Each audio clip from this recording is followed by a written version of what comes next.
What a mess, but it was more than an inconvenience. Dozens of people were reported injured when the thunderstorm swept through the fairgrounds. While most of the injuries were minor, they did keep medical personnel busy for hours. 8 people had to be transported to area hospitals, many of them with broken bones.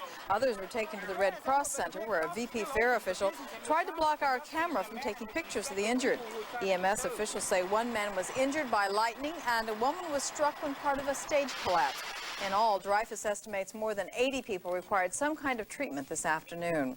And following the lightning, the rain poured down without much warning. That's right, and John Pertzborn was right in the middle of it. And John, you and many others had nowhere to go. That's right, Rick and Karen. My clothes are still wet, and as soon as this newscast is over, I'm going home to change them. You know, it's ironic. No matter when we seem to have this VP Fair, Mother Nature always seems to find a way to rain on this party. And some of the people I talked to have gotten used to this. It rains every time you come. But it usually doesn't rain this hard. No one expected this, so few came prepared. So when the heavy downpour hit at 2:30, people hid under the nearest makeshift shelter, including the arch, which turned into a stainless steel waterfall. There's like a family stacked up inside the Johns. There's like 4 people stacked up inside the women's bathrooms. Some entrepreneurs even snatched up boxes of trash bags. The going rate, 50 cents a bag, and souvenirs suddenly became rain gear. If you don't want souvenirs, use them as umbrellas. But after a while, even umbrellas were useless, folding under the heavy wind.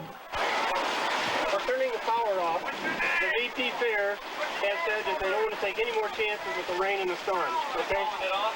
Yes. Within 30 minutes, the park looked deserted, except for those brave few who went down with their stands, cutting holes in the canvas to keep them from caving in. It's pretty washed out. Are you disappointed? Well, yes and no. I'm getting a little worried in this storm. And fortunately, the sun just came out. It's beating down on my face, so John Fuller is going to be around a little bit later on, Karen and Rick, to tell us, who knows, maybe some of this bad weather might be coming our way again. Reporting live from the VP Fairgrounds, I'm John Pertzborn, News Channel 5. John looks drenched. Yeah, he is. And John Fuller's got some explaining to do, too, as a matter of fact. So. Well, of course, bad weather is bad for business, as any of the vendors of the VP Fair could tell you. It destroyed us. Some sales did continue after the soggy weather set in, but when the fair closed early, all chances of making money ended. For some, the rain also cost them.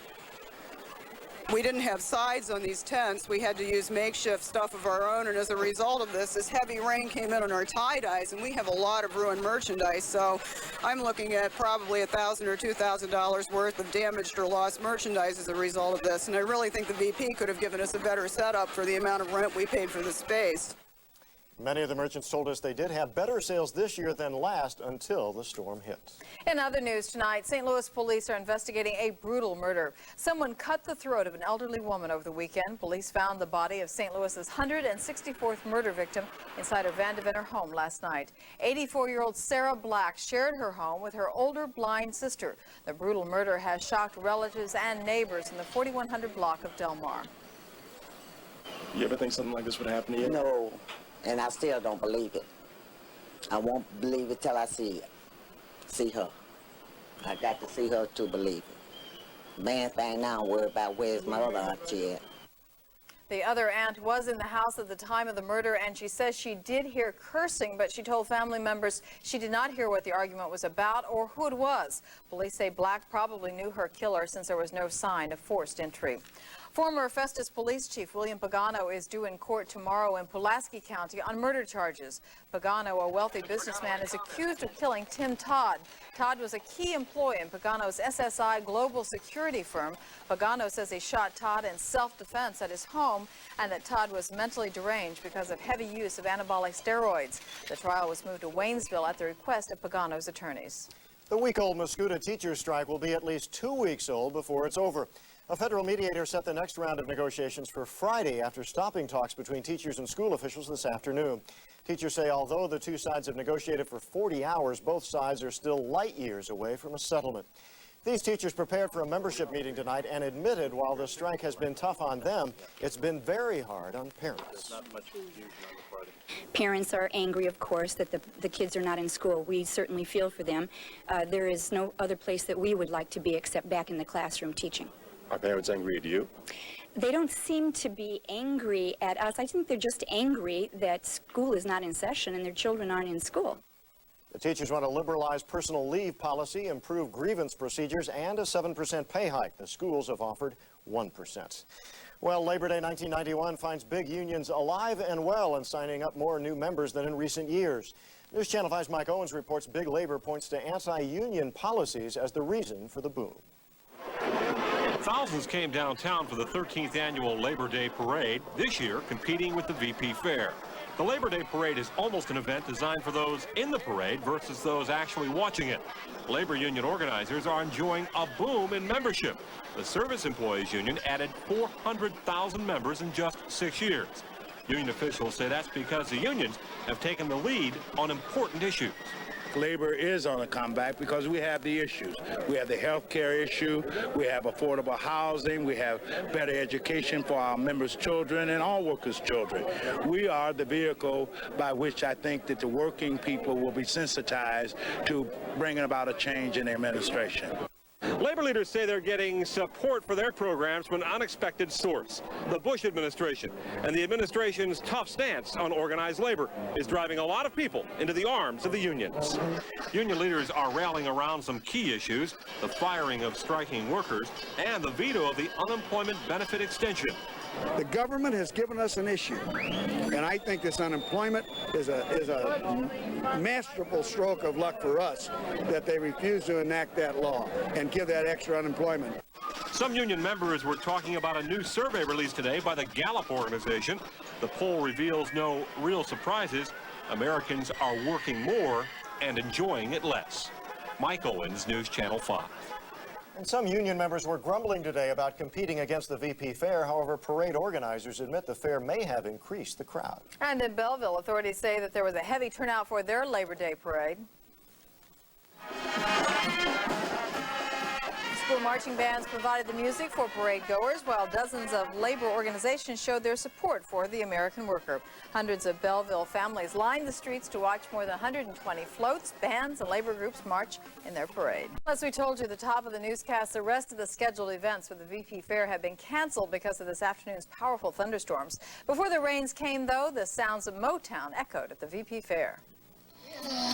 I'll be beside you every step of the way, with a heart that's true and keeping you. Smokey Robinson delighted the crowd on the main stage with hits such as More Love and Tears of a Clown. This year's switch to only the big-name acts on a single main stage was one of the biggest experiments at this year's fair. Previous years featured some headline performers as well, but most of the entertainment came from lesser-known bands playing at several satellite stages. Fair organizers hope that this year's change to big names only would draw bigger crowds. At both the Cosby and Huey Lewis shows, fans filled the area under the arch. Today's audience was much smaller. Officials say both corporate sponsors will determine whether this year's approach will continue in 1992. Well, this is obviously more costly. And again, that was really underwritten by our corporate sponsorship. And so we're going to have to see if that commitment can continue to be there, because it's a very real commitment and it is significantly more expensive. And tonight, fair organizers are especially feeling the pinch of those higher costs with the fair's cancellation. That means no Kenny Rogers performance, and as we reported earlier, that means the VP Fair budget will have to absorb the cost of that show.